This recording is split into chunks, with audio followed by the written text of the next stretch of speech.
गांव के बाहर बने सरकारी गोदाम में रमेश चौकीदार के पद पर कार्यरत था।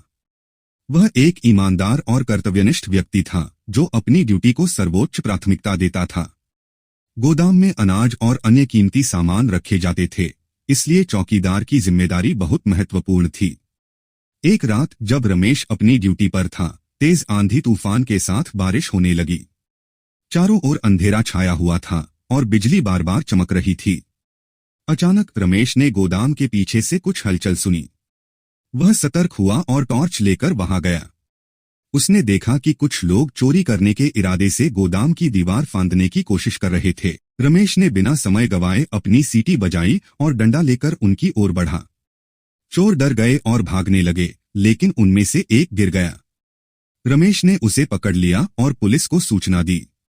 जब पुलिस आई तो उन्होंने चोर को गिरफ्तार कर लिया और रमेश की ईमानदारी और साहस की सराहना की।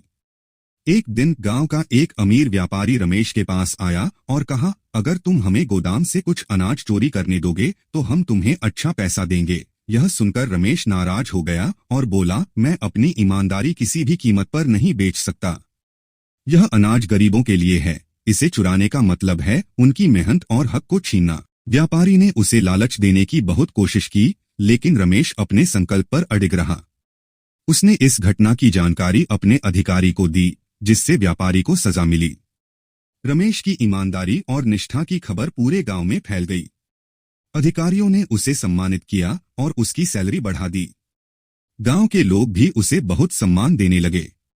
उसकी कहानी बच्चों और युवाओं के लिए प्रेरणा बन गई कि सच्चाई और ईमानदारी सबसे बड़ी पूंजी होती है।